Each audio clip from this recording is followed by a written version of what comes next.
मेरा नाम शिवानी है और मैं अपने घर की बड़ी बेटी हूँ। मैं और मेरा छोटा भाई बस हम दो ही हैं। मेरे मम्मी डैडी बहुत अच्छे हैं। उन्होंने मुझे बहुत सपोर्ट किया, जितना चाहा मुझे पढ़ाया। मैंने बीएड किया है।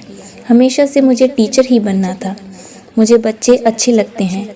परिवार और अपने सपने के बीच मुझे कभी प्यार में गिरने का समय ही नहीं मिला। मैं शुरू से ही अरेंज मैरिज करना चाहती थी। मम्मी पापा जो भी मेरे लिए लड़का देखेंगे वो अच्छा ही होगा। मुझे पता है वो मेरी हाँ ज़रूर पूछेंगे। अब मम्मी पापा ने मेरी शादी की तैयारियां तेज़ कर दी है। एक लड़का इस रविवार मुझे देखने आने वाला है। लड़के की तस्वीर उसके पहले आ गई है। पापा पहले लड़के की खोज खबर अच्छे से निकलवा लेते हैं, फिर ही मुझे किसी की तस्वीर दिखाते हैं। अब आज रविवार भी आ गया। मुझे लगा शायद वो भी रिजेक्ट हो गया होगा, इसलिए अभी तक मुझे लड़का दिखाया नहीं गया। मैं सोकर उठी तो मम्मी मेरे कमरे में आई। बोली, बेटा लड़के वाले आने वाले हैं, तू तैयार हो जा। बहुत ही शॉर्ट नोटिस में मुझे तैयार होने को बोला। लड़के वाले आ गए। मैं अभी भी किचन में हूँ, नाश्ते और चाय की प्लेट जमा रही हूँ। बाहर से मुझे बात करने की आवाज़ें सुनाई दे रही है। कुछ ही मिनटों के बाद मम्मी की आवाज़ आई। मैं बाहर ट्रे लेकर गई। ट्रे रखकर मैंने सबसे पहले उसके मम्मी और पापा को नमस्ते किया। फिर मैंने उसकी तरफ देखा। सच बोलूं तो लड़का बहुत स्मार्ट था। सिंपल शर्ट और जीन्स में आया था। चेहरे पर एक मासूमियत थी। मैंने तो मन ही मन में हाँ कर दी थी, पर मेरी हाँ से क्या होता है, उसे भी मैं पसंद आनी चाहिए थी। फिर घर वालों ने बोला कि बेटा अकेले में कुछ बात करनी हो तो कर लो। उसने मना किया, पर फिर भी घर वालों ने हमें अकेले कमरे में भेज दिया। चुप रहा वो। मुझे लगा मैं उसे पसंद नहीं हूँ, इसलिए बात नहीं कर रहा। फिर मैंने ही चुप्पी तोड़ दी। पूछा, आप क्या करते हैं? बोला, मेरा नाम तो आपको पता होगा। नहीं भी तो मैं बता देता हूँ। मेरा नाम मयूर है। बिजनेस है प्रॉपर्टी का। अपने बारे में फिर बताने लगा। कुछ देर हमारी बात हुई। फिर बाहर से मम्मी की आवाज़ आ गई। बड़ों में बात हुई और रिश्ता तय हो गया। उसके घर वाले जल्द ही शादी करना चाहते थे। पिताजी ने अपनी खोज कर ली थी, इसलिए शादी 1 महीने बाद तय हो गई। इस दौरान मैंने मयूर का नंबर लेकर उससे बात करनी चाहिए। मुझे लगा कि वो थोड़े शर्मीले हैं, इसलिए मैंने ही पहल की। करीब 1 महीने हम में बहुत बात हुई और प्यार वाली फीलिंग क्या होती है ये मुझे पता चल गया। फिर हमारी शादी का दिन आ गया और मैं अंदर ही अंदर बहुत खुश थी। मम्मी पापा को छोड़ जाने का गम तो था, लेकिन मुझे लगा कि मुझे सही जीवन साथी मिल गया है। सुहाग रात आ गई। मैं थोड़ी घबराई हुई बैठी थी बेड पर। वो आए और मेरी तरफ देखा। मैंने भी हल्की सी स्माइल पास की। मयूर ने कुर्ता पहन रखा था। वो थोड़े घबराए लग रहे थे। मुझे लगा जैसे मैं नर्वस हूँ, शायद वो भी इसी तरह होंगे। मयूर अब बाथरूम में गए और कुर्ता चेंज करके आए।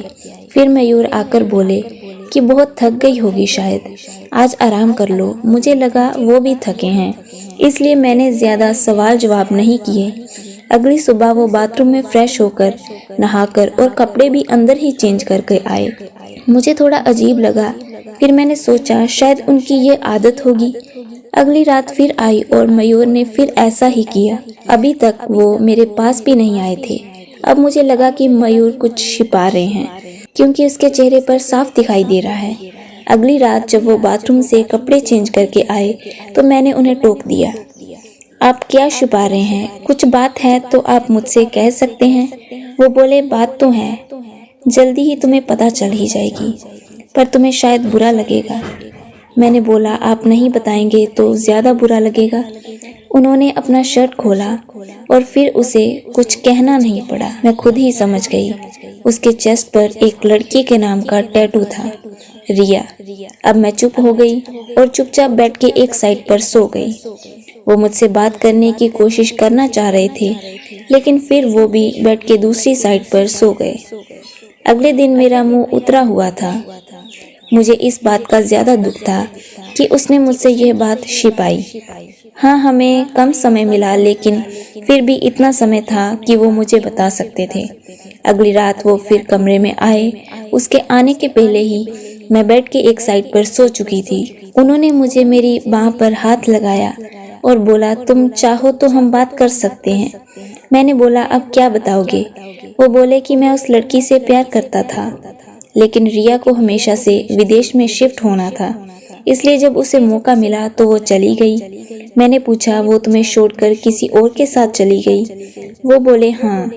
मैं चाहता तो यह टैटू को साफ करवा लेता, लेकिन मैंने सोचा पहले तुम्हें बताऊंगा। तुम्हारी बातों से मुझे लगा था कि तुम समझोगी। फिर वो चुप हो गए। मैंने बोला, तुम मुझे शादी के पहले भी बता सकते थे। वो बोले, अगर मैं बताता तो क्या तुम शादी नहीं करती? और अगर अब भी तुम जाना चाहो तो जा सकती हो। मैं वही करूँगा जो तुम्हें अच्छा लगे। उस रात मेरा गुस्सा पता नहीं कहाँ चला गया, लेकिन थोड़ा डर भी था, कहीं फिर से झूठ तो नहीं बोल रहे। मासूम शक्ल बनाकर मैंने कुछ जवाब नहीं दिया। लगभग 3 महीने तक हमारी बात नहीं हुई। मैं भी अपने पापा की तरह उनकी परीक्षा ले रही थी। फिर एक रात मैंने उससे पूछा, उस लड़की से ज्यादा प्यार करोगे मुझे? वो बोले, वो तो उसी रात हो गया था जब तुमने सच सुनने के बाद मुझे माफ कर दिया था। मैंने बोला, मैंने कब बोला कि मैंने माफ कर दिया? वो बोले, तो अब बोल दो।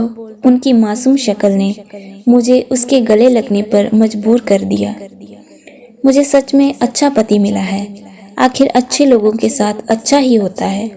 तभी उनको रिया नहीं मिली। आपको ये कहानी कैसी लगी हमें कमेंट कर ज़रूर बताएं। कहानी अच्छी लगी तो वीडियो को लाइक और चैनल को सब्सक्राइब करें। धन्यवाद।